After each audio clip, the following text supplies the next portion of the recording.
Try to get started here. This is the invited Pentateuch section. We've got a great lineup of speakers. The theme is the Trinity in the Pentateuch.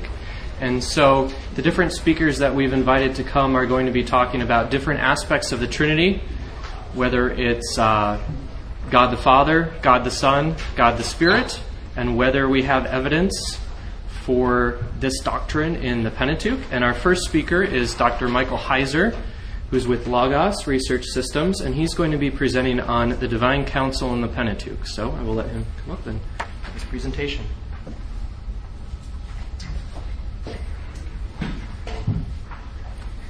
Oh, they have the microphone taped. Well, so much for that idea. If you did not get a handout, I'd appreciate if you could, perhaps, they're all gone. Yeah, you could share with maybe the person next to you. Feel free to email me. I will send you the handout and the paper if you like. Let's just jump into it. As we begin, I'd like to thank, again, the committee members for the Pentateuch section for inviting me to deliver this paper. This is sort of a subject that's near and dear to my heart, but again, I'll have to be selective because of the time constraints. Isn't it nice to have the speakers start out complaining about the time? I just thought I would do that.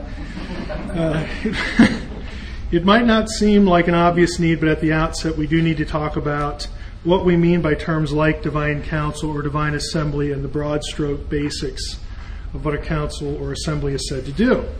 So letter A, under introduction, perspective, Canaan, Ugarit, not Mesopotamia.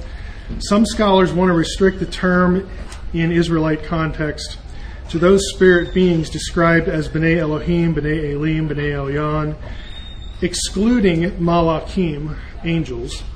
The idea is apparently to restrict council talk and council participation under Yahweh's sovereignty to the presumed decision makers as opposed to the mere messengers. I think this approach is incorrect for a number of reasons. The approach has methodological flaws in stemming from assuming the predominant analogy for Israel's council is Mesopotamia. While Mesopotamian religion, of course, had a divine council, all the scholars of which I'm aware who have made Israelite divine council research a special focus have argued quite coherently that the best analogy for Israelite thinking on the subject is Canaanite, especially the Ugaritic material, not Mesopotamian. As Mesopotamian specialists like Jacobson have pointed out, the Mesopotamian divine council was basically a two-tiered polity of authority, the greater and the lesser gods of the pantheon, or perhaps more precisely, the senior gods and other deities who determine destiny.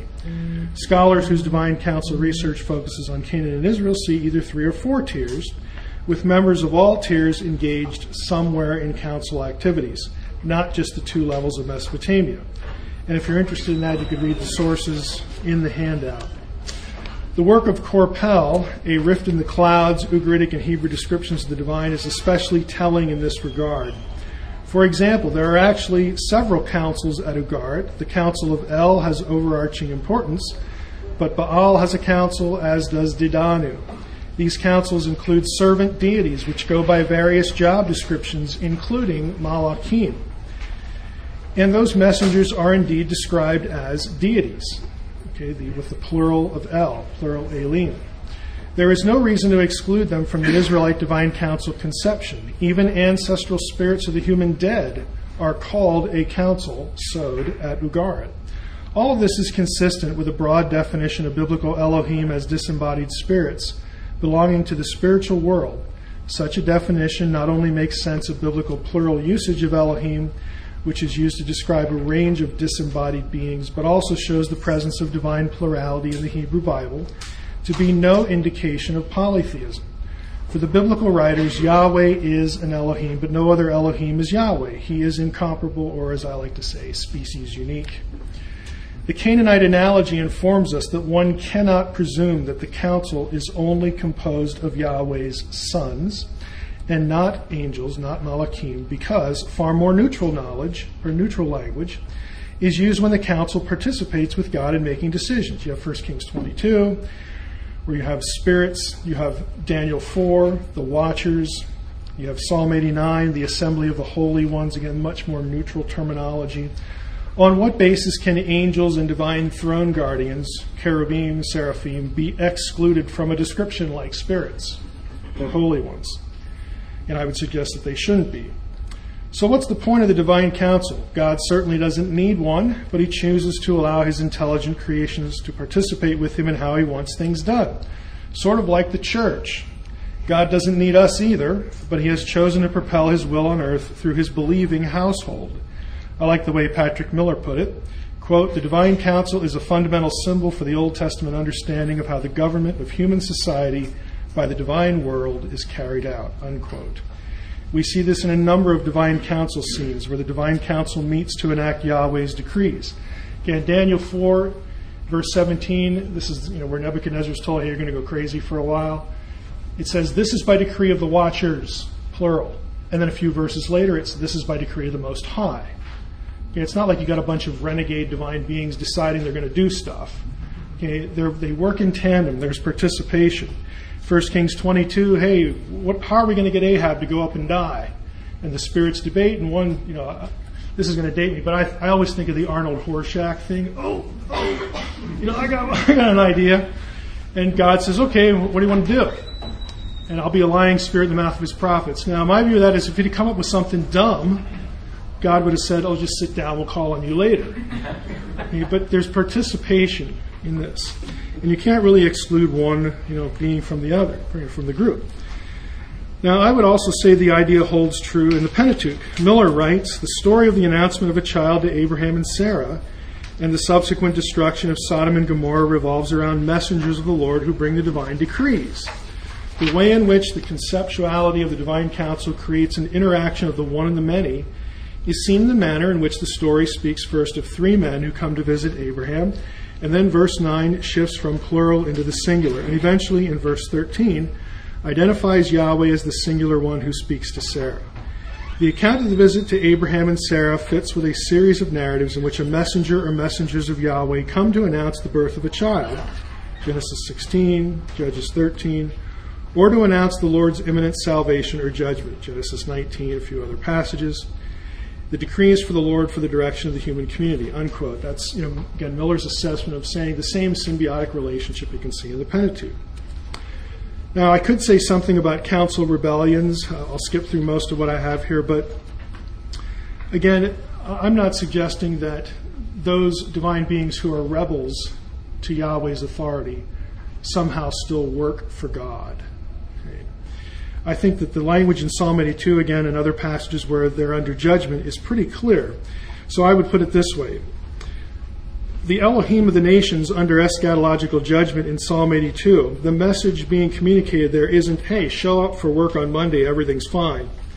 Rather, it's, you're fired, I'm looking for your replacements now, and I have my eye on those human believers who will be glorified and placed over the nations that you were supposed to rule in my stead, Revelation 2:26-27, 3:21, and they will end up judging angels, 1 Corinthians 6:3, because they outrank them as my chosen children, and everything will return to my intentions in Eden. One blended divine and human family ruling with me over this wonderful world and enjoying it forever. On a side note, you have instances where the language, that kind of language, shows that there are a number of touch points with the New Testament, with what I call the divine council worldview. And that was one of the things I was trying to do in Unseen Realm, to sort of bring those out. The connections are many, and they are not trivial. Okay? There's a lot that bleeds into the New Testament here. As far as a summary for this introduction, all this leads me to say that we need to exercise care with respect to the material we use for the analogy of Israel's council. Israelite council talk includes all spiritual beings loyal to Yahweh, those who are estranged in terms of a working relationship, but of course are still part of the spiritual realm, again are not actively working for God. God doesn't use or need rebels. Because the language in the Hebrew Bible and external sources like the Ugaritic texts that are more appropriate parallels describe council membership very broadly, the notion of the council ought not to be restricted to those beings we perceive as decision makers, again, on what I would call a false analogy to Mesopotamia. Perhaps a modern analogy in the United States would help. We can speak of the federal legislature, by which we mean that branch of government responsible for passing laws. The term Congress is a synonym. However, our Congress has two parts, the Senate and the House. Decision-making members of those two bodies, and hence the Congress, are elected. The two houses of Congress both have guardian officers, in other words, Sergeant of Arms, for example, and other support staff who are appointed, not elected. Though they have no decision-making power, apparently, at least on the surface, they are nevertheless part of Congress in certain contexts where that term is used. For instance, when we say Congress is in session, we don't mean that everyone who isn't elected gets the day off. Right? They have roles to play. Congress can therefore refer to only those elected officials who make laws, or can refer to the entire bureaucratic apparatus of the federal legislature. So when it comes to divine counsel, I'm a big tent guy. I think all of them are included, again, in this metaphor. So let's get into specifics here. Divine counsel, general indications of divine plurality. We'll start with the familiar. Talk of divine plurality in the Pentateuch immediately draws attention to those instances where God, as speaker, uses plural language in direct speech. Genesis 1:26, let us make humankind in our image. Genesis 3:22, behold, the man or humankind has become like one of us. And of course, Genesis 11:7, let us go down and there confuse their language. Many scholars have discussed these forms, but none so thoroughly as W. Randall Garr in his 2003 Brill monograph, In His Own Image and Likeness. Garr devotes, believe it or not, nearly 80 pages to detailed analysis of the morphology, syntax, semantics, form-critical elements, and linguistic pragmatics of these three passages. Garr's work shows the inadequacies of considering the plurality language as presumed instances of the plural of solidarity, self-deliberation, self-exhortation, and of course the plural of majesty. Garr, rightly in my mind, regards these options as, quote, interpretive sleight of hand, unquote. The plural of majesty, or honor, respect, excellence, whatever you want to call it, is especially vulnerable as this semantic option pertains only to nouns. In discussing this issue, Garr writes, there are no certain attestations of the majestic plural in pronouns. The royal we was not part of the vocabulary of kings or individual gods in the ancient Near East, unquote. The plural of majesty is, as we know, frequently appealed to in evangelical circles as a misguided means for offering a Trinitarian explanation for the plurality. Obviously, there's nothing in the passage to limit the plurality to three. The literary parallels to certain, creation stories, episodes where you have the creation of humans, like Atrahasis, for example, where the Anunnaki echo their approval in chorus as Nintu mixed clay with his flesh and blood to create humans. Those certainly don't favor a Trinitarian approach, but the most severe problem is theological. Given that all three members of the Trinity are co-eternal and co-omniscient, it makes little sense to announce something to them, to the other members of the Trinity. They should already know what's going on. What's the point? Not surprisingly, then, Garr concludes that the plurality language of Genesis 1:26, quote, should therefore be regarded as a divine pronouncement to the heavenly court, unquote. And again, this is where I'm at. The majority of Garr's treatment of the plurality language in these passages surprisingly focuses on an analysis of the imperative hava in Genesis 11:3-4. So if you have your handout, you'll be able to get a little bit of this here. The precursor to its occurrence in Genesis 11:7, where we get this, again, traditional plurality language, at least the language that we notice. Most databases label the form as second singular, but Garr believes it should be translated in a plural manner. Some of his observations include, 1, the form is accented differently when it governs an expressed object versus when it does not. 2, when the form occurs asyndetically with a finite verb form, the two forms together comprise a single discourse entity. 3, when the form's contextual addressees are masculine plural, the form never appears in the expected plural morphology. In other words, hava is sufficient. 4, the form, when matching the preceding parameters, is restricted to direct speech. It is, in Garr's terms, quote, a purely interactional pragmatic particle. It is a suasive particle that encourages interpersonal communication. 5, the form always co-occurs with a first-person pronoun. With the exception of Genesis 38:16, the pronouns are plural. Now, why does he go through all this? Why do you get 80 pages of this kind of stuff? He's trying to build another argument that isn't negative. in other words, instead of picking on the plural of majesty, this is a feature only of nouns, we don't get it with, we're dealing with verb forms here and so on and so forth. He's trying to build a positive argument. What he does is he tries to prove that Genesis 11:7 cannot be understood by any of the time-honored, quote-unquote, interpretive sleight-of-hand methods that try to steer interpretation toward a single deity talking to himself or engaging in self-reflection. He notes the cohortative form in Genesis 11:7 along with Hava, where he focuses. And that follows Hava asyndetically, and then he moves back to the cohortative of Genesis 1:26 and says we should understand this the same way. So what he's trying to do is defend a plurality argument in a different way, and he devotes 80 pages to it. With Gar and many others, of course, I'd agree that Genesis 1:26 and 11:7 are God speaking to members of the divine council, the heavenly host. God is announcing his intentions to persuasively elicit a positive response. Again, he doesn't need one, but he'd like one. When it comes to the creation act, Genesis 1:27 and the dispersion at Babel, Genesis 11:8 and 9, the grammar is equally clear that only God is the grammatical actor. Again, the verb forms switch from plural back to singular. Why do they do that? Well, it shows that somehow humanity, God, and the members of the heavenly host, divine council, are linked in some way. We share something. That something is explained by the concept of imaging God. The image being a status, not a quality given to humans. We image God on earth like the members of the council image him in the spiritual world. We are all representatives of the single creator. That is the answer that derives from taking the preposition in Betsalem as the bet essentia, or the bet of predication. There are many other reasons why I think that's the best understanding of the phrase, but we'll stick to this one and not digress. Genesis 3:22 differs from these other two instances in that the plurality is indicated by a prepositional phrase, not verb forms. We read, humankind has become like one of us. The plurality is transparent due to the fact that this declaration plays off the earlier statement of the serpent that if Eve eats, she will be like Elohim. Genesis 3:5. When that plays out, the humans are said to have become like one of us, making the plurality of Elohim evident.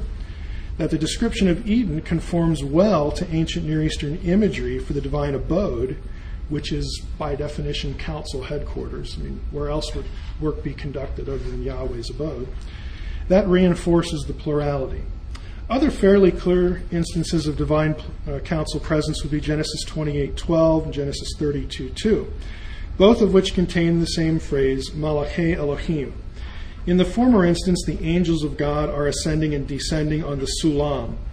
Following the work of Walton, Millard, and many others, I take the Sulam as a ziggurat stairway and thus as part of a temple complex, the place where heaven and earth meet. Temples were, of course, divine dwellings, and deity residences often doubled as the headquarters for council business. Instead of describing the stairway as the place where heaven meets earth, viewing it as a place where the business of the unseen world intersects with the human world might be more appropriate. The latter instance of Malachei Elohim has Jacob meeting angels of God and considering the location the camp of God. That's his response. The sense is consistent. Where God's entourage is, so is his dwelling. The angels of God engage Jacob because that's their task at the time. They're not on vacation. It's not like, hey, guess who we ran into? It's Jacob. No, they're actually sent, is the point. And so this conforms to a pattern of they show up, they interact with people for a specific purpose. They're doing their job. Less familiar instances. Letter B. We'll focus here just on Deuteronomy 33:2 and 4, which, as most of the people in this room know, is textually problematic. You have the different languages there outlined, or at least in the chart on your handout. We're not going to go through these in painstaking fashion, just a few observations. In verse 2 of MT, some translations have myriads of holy ones. However, the Hebrew phrase underlying Ruavot Kadesh is very close to what occurs in Deuteronomy 32:51, Merabath Kadesh. Consequently, most scholars today consider the phrase to be a geographical place name. To me, that's quite reasonable.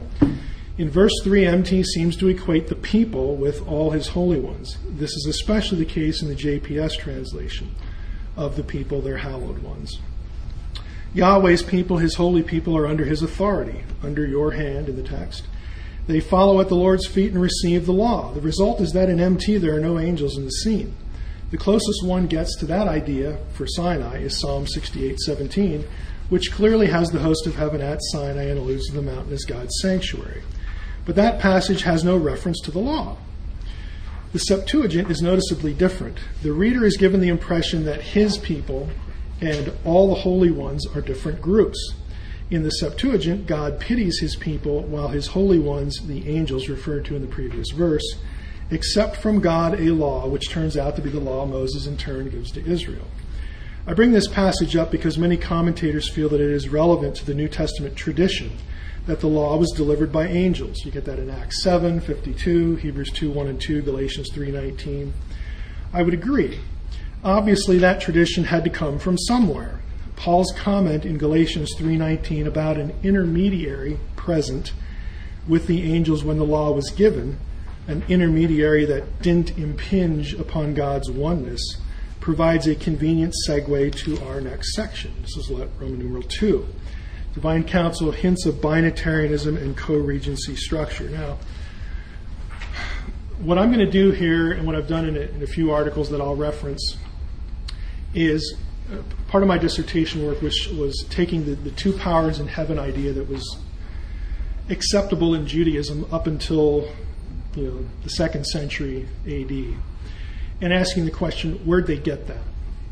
And if you go to Alan Siegel's book, Siegel traces a few passages that rabbis sort of camped on to get the two powers, two good guys. This is not good and evil. This is two good guys ruling in heaven. And this was Jewish theology up until the 2nd century AD. Siegel goes through the rabbinic material and he isolates on a few passages, but he says, I can't really figure out where this comes from. Maybe the divine warrior thing, has something to do with this, and then he just moves on.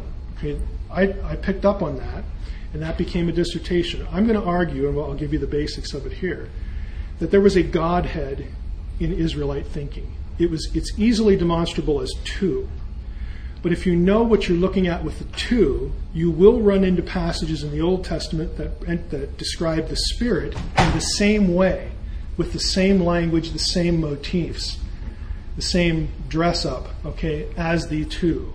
So you actually can, pardon the pun, triangulate to a Trinitarian theology in the Hebrew Bible. That would not, they had the framework and were ready to hear what the apostles were preaching in all this regard. They already had the framework in their heads. So as far as the two figures, going back to this law reference in Deuteronomy 33, Paul is obviously tracking on something in Galatians 3:19 when he writes, why then the law? It was added because of transgressions until the offspring should come to whom the promise had been made. And it was put in place through the angels by an intermediary. Now an intermediary implies more than one, but God is one. The note on the plural transgressions is beyond the scope of what we're doing here today. We'll need to focus on the law being put in place through angels. Paul seems to sense that this idea might cause concern for some, and so he adds the thought that there was an intermediary. He then in turn seems to sense that some readers might take this intermediary as a threat to the oneness or uniqueness of Yahweh. The Lord our God is one, after all. Most scholars assume the intermediary is a reference to Moses, but why would the thought of Moses being the intermediary prompt Paul to assure his readers that the Lord our God was still one? There's another solution, one that explains Paul's anticipated concerns in his response that such a concern wasn't necessary. The intermediary, I would suggest, is Yahweh in human form. As we'll see in a moment, anthropomorphic language is an important feature of Israel's divine council ruling structure. Deuteronomy 33, our passage about angels being present at the giving of the law, uses anthropomorphic language requiring the appearance of Yahweh in human form. He appeared at his right hand. Again, this is anthropomorphic vocabulary. In this light, Deuteronomy 9, 9, and 10 takes on new significance. Here's the passage. Moses says, when I went up the mountain to receive the stone tablets, the tablets of the covenant that Yahweh made with you, and remained on the mountain 40 days and 40 nights, I did not eat food and I did not drink water. And Yahweh gave me the 2 tablets of stone written with the finger of God, and on them was writing according to all the words that Yahweh spoke with you at the mountain. from the midst of the fire on the day of assembly. Now notice in that passage how Yahweh refers to the finger of God in third-person language. Okay, that's known as Iliism. I'll say something about that in a moment if I remember. The anthropomorphic language and the reference to the incident at the burning bush take our thoughts immediately to the angel of Yahweh, the Malach Adonai. This was one of the key figures in Judaism's two powers doctrine, the other being the Son of Man, the human one of Daniel 7. Now, some will say, of course, that we really can't think of this angel as Yahweh. I disagree for a number of reasons, but I'll isolate them to two here. The fact that the name of Yahweh is in this angel, Exodus 23, verses 20 through 23, and the tight grammatical identification of Yahweh and the angel in Genesis 48, 15, and 16. So I'm just going to pull these two things out. I'm in the camp that recognizes a name theology, that the name meant more than ownership. It included a notion of an actual divine presence. My recent BBR article, it's volume 26, can give you the specifics of why I think that.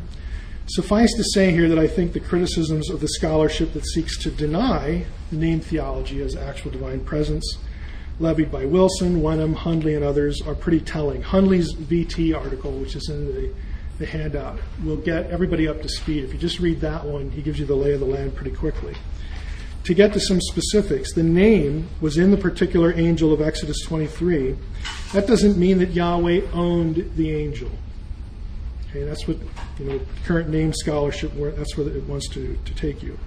He was the angel, and the angel was him. This is why, in answer to the question, if we ask the question, who delivered the Israelites from Egypt and brought them to Canaan? If you actually try to answer that question in the Torah, you'll get, who did that? You'll get El, you'll get Yahweh, you'll get Elohim, you'll get Panim, the presence, and of course you'll get the angel, like in Judges chapter 2. They were all ways of referring to the same deity. The angel belongs in the list because the name was in him. Otherwise, that's sort of the outlier, but he belongs in the list. Some will also suggest the angel only looks like Yahweh because of the cultural ideology of messengers and servants being representatives of their superior. Think about the logic. That, of course, can't speak to the nature of the representative any more than Jesus' status as being given God's name, John 17, or being Yahweh's servant makes us question the deity of Jesus. If the biblical writer wanted to make sure the separation between the two figures must not be blurred, then he bungled the task in Genesis 48, 15, and 16. Now, just to summarize what you'll see there, this is Jacob's prayer over the children of Joseph. And he says, Ha Elohim, the God before whom my fathers walked, Abraham and Isaac. The God, Ha Elohim, who shepherded me all my life to this day. The angel, you expect another Ha Elohim there, but you don't get that. The angel who redeemed me from all evil, and here's the kicker, may he bless the boys. It's a grammatically singular form. If the distinction wanted to be drawn, let's not mix these two, blur these two, you just use a plural. It's easy. But that's not what's in the text. It's may he bless these boys. And which one did he mean? The answer is, who cares? Okay, it's the same deity. What? The question is pointless. So there's no theological conundrum here. To take it a bit further, and I've given you a syntax search. If you have the Anderson Forbes database, you could imitate the search and get the results for yourself. But if you actually search for a clause whose subject is compound with morphologically singular predication, where the first two subject constituents are a noun of deity, name of God or something like that, leaving the third subject constituent semantically undefined, you get a few hits. Genesis 48 is one of them. Genesis 31:42, Exodus 34:6, Psalm 68:20 and 21, slightly different search parameter to get that one, but here's the point. Each instance doesn't allow for the third constituent to be a figure distinct from the first two. Now, if you want to say Genesis 31:42, the fear of Isaac, well, that's a different deity, and then you got polytheism. Well, you got a problem with that because a few verses later, he identifies the fear of Isaac as the God of my fathers. Okay, so you have these other instances, and so my question is, if these other instances grammatically, syntactically are clear, all three figures are the same entity, why exclude Genesis 48, 15, and 16? I don't see any reason to do that. B, we'll wrap up with this. We'll spend a few minutes on the co-regency idea. This, again, you're going to get most of this, and so I don't have to go through all of it. I can summarize it. In the latest BBR article, volume 26, again, I'm arguing that Israelite thinking had a Godhead in it. And what I do, just to abbreviate this, I'll mention the two little rather unfascinating diagrams here, is everybody's familiar with how El and Baal language get attached to Yahweh. Okay, because again, you read scholars like Mark Smith or whatever. Well, this is to reinforce the idea of monotheism. They're absorbing both of these well-known deities into Yahweh of Israel. Okay, we get that. We understand what's going on there, the polemic. But what's missed is Baal epithets, Baal descriptions are also applied to a second figure. And that second figure is the anthropomorphized Yahweh, who is the Malach Adonai. So what the article does is goes through and shows how Baal stuff is attributed not to the transcendent Yahweh up in the heavens, but to the anthropomorphized Yahweh on earth. So you actually have Baal stuff applied to both, but El stuff only applied to the transcendent one. And that gives you a binitarian, a co-regent model, where if you look at volume or illustration 1, this is the way it's typically looked at. El, Baal, Yahweh. What I'm saying is, yeah, that's right, but Baal goes to number 2, and Yahweh in the Israelite system applies or occupies both slots. To an Israelite, their council structure was binitarian in nature, but they're not different deities. They are both Yahweh, and I'm arguing this is done deliberately. If you have this system, you can set it against the Canaanite system. The structure itself becomes a polemic against a polytheistic structure of the divine council in their nearest rival, the religion of the Canaanites. This is what they're after. So even the structure of the council itself speaks against polytheism. And I realize a lot of secular scholars, again, this basically was my contribution, my dissertation. I got away with it. Was to argue structurally what this was about, why it is the way it is, and to try to point out that there's a second figure in all of this. It's not just one. Why would you do this twice unless you were trying to make a point? So to basically summarize all that, what I do in the BB article is I list a few specific points of alignment between the way Baal is described and the way the Malach Adonai is described. One is Baal's status as Lord of the earth. Now, again, you wouldn't think, well, what does this have to do with the angel? Well, the idea of Baal being Lord over the Aretz, it's not just the underworld, it's the nations. And what happens is you have the anthropomorphized Yahweh described in the same way. These narratives where Yahweh proceeds from the south, again, to assert lordship over the nations. This is what Baal's doing, but it's the anthropomorphized Yahweh. Party agrees with looking at it as far as Baal. He says Baal is somehow seen as king of the earth, not just the underworld, in the context of the divine contact with his mountain and his council at Sephanim. Second, Baal's portrayal as a victorious warrior. Again, this is very familiar, but we get, again, these instances in the Torah.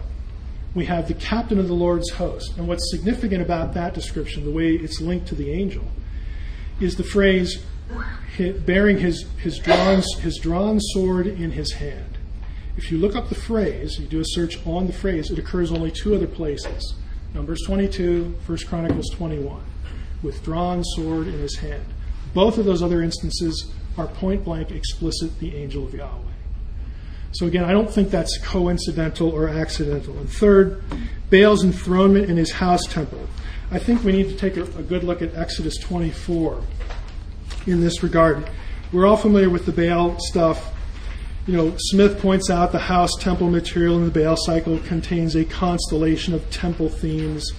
Baal's heavenly palace consists of gold and precious stones, specifically lapis lazuli, the stone associated with the heavenly palace in Exodus 24. Exodus 24:9-11 is a convenient passage for unraveling how the Baal co-regent portrayals map over to the angel of Yahweh, who is the anthropomorphized Yahweh, who is the co-regent of the council. Exodus 24:9-11, of course, is the scene where the anthropomorphized Yahweh serves a meal to Moses, Aaron, Nadav, Abihu, and the 70 elders on Sinai, the same mountain where the anthropomorphized Yahweh, the angel, had met Moses before in the burning bush. Sinai is, as biblical theologians have demonstrated again and again, Yahweh's home where he is worshipped, his house temple. The anthropomorphized Yahweh, having defeated his divine rivals, the Exodus, this night I will have victory over the gods of Egypt, is enthroned in or on his house temple, in other words, on Sinai. Again, you have this anthropomorphic language that mimes what people know, again, what literate Israelites know, or even non-literate, even if they've heard Baal described, they know where this language, this description is coming from. And again, it's applied to the anthropomorphized Yahweh. So what, again, you can, if you're interested in the topic, you can get the article, but we'll suffice to say this. Here's my conclusion. And what I'm trying to do, just again in a brief amount of time, is there is divine plurality in the Pentateuch. Okay, that isn't the Trinity. But there's also divine plurality, counsel structure, that is a key ingredient to a Trinity in the Hebrew Bible. If you know what you're looking at with the two, you will see it repurposed with the Spirit included. There are passages like that. Ezekiel 8-11 is one of them. If you go to Isaiah 63 and compare that with Psalm 78, they're interchangeable, all three of them. The language is familiar, and this is the framework for Trinitarian understanding that comes out of the Hebrew Bible. But the groundwork for that is laid in the Torah with the two. So where does all this leave us? For this audience, I'd say that when it comes to the Pentateuch and more broadly a text-driven theology, the Divine Counsel is an example of why we ought to enthusiastically embrace the comparative enterprise. Yes, evangelicals do that, but they often fail to do it in terms of Canaanite and other ancient Near Eastern religion. That has theological implications, after all. Avoiding religious connections, I would say, is a dishonest strategy. If we're going to be serious and not duplicitous about interpreting Scripture in its original context, the context in which this thing we say is inspired was produced, we have to go beyond comfortable connections like cultural customs and cooking utensils. We have nothing to fear. It was God's choice to speak through people at the particular time, place, and context in which he did. And we don't need to protect our students, or I would say the larger flock, from the results of God's decisions. We don't know better than God. So time for questions.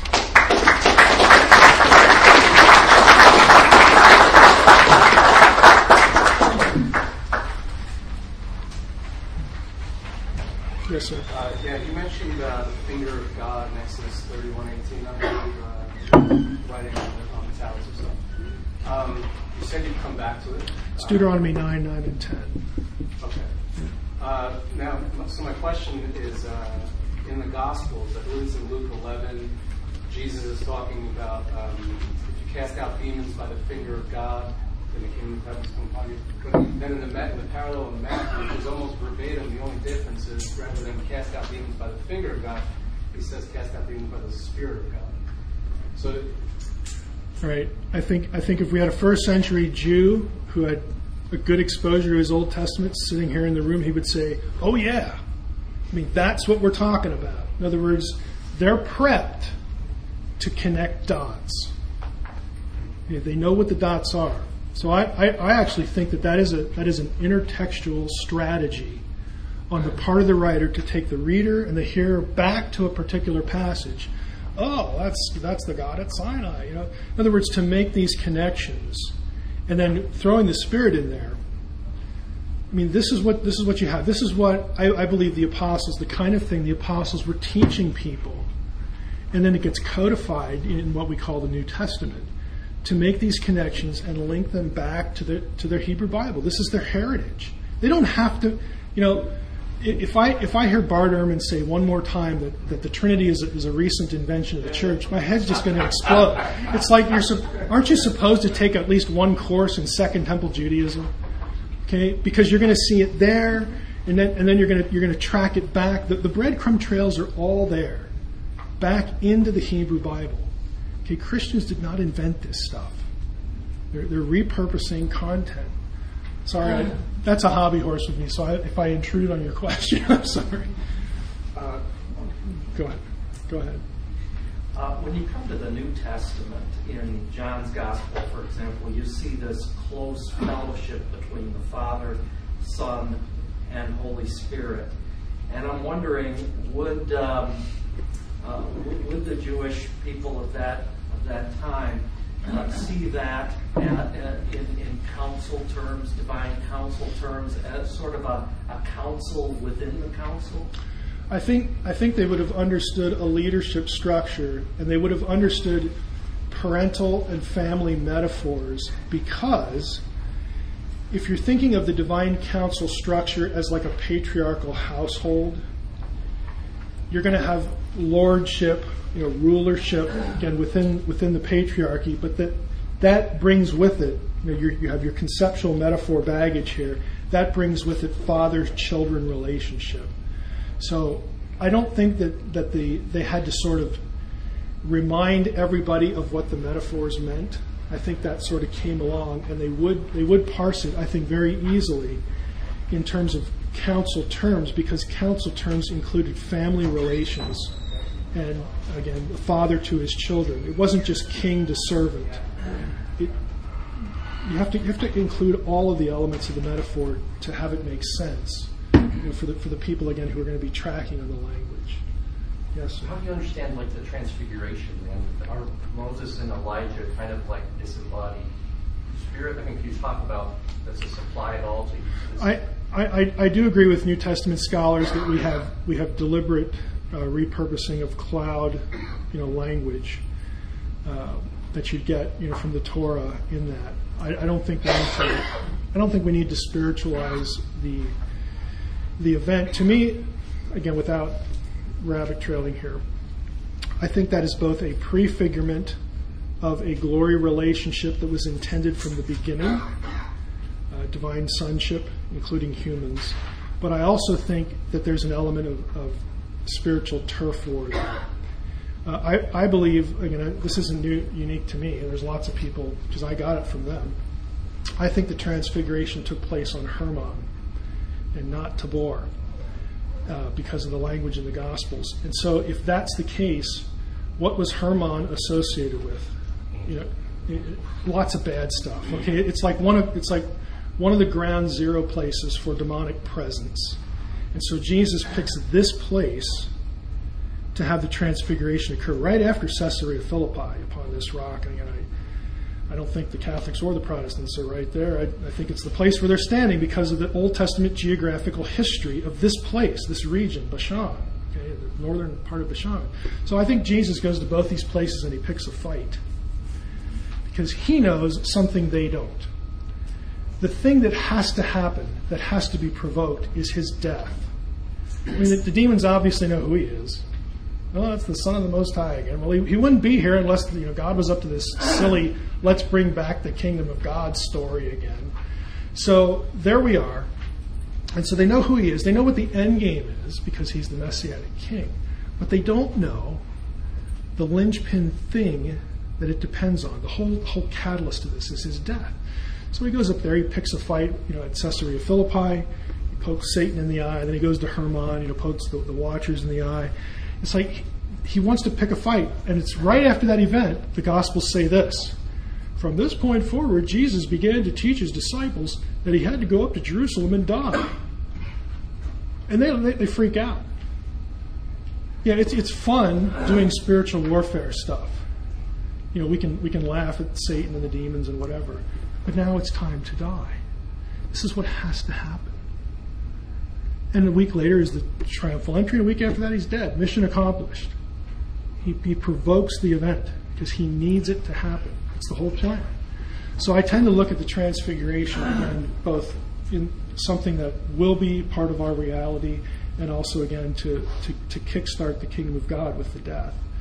And I think Peter, James, and John get to participate in the former, again, getting a sense of who this is again. But even after the resurrection, they don't really have a clue as to why all these pieces had to be what they were. They have to learn that in hindsight. I think we'll take about a 5-minute break, so come back around 3:50 if you have other questions.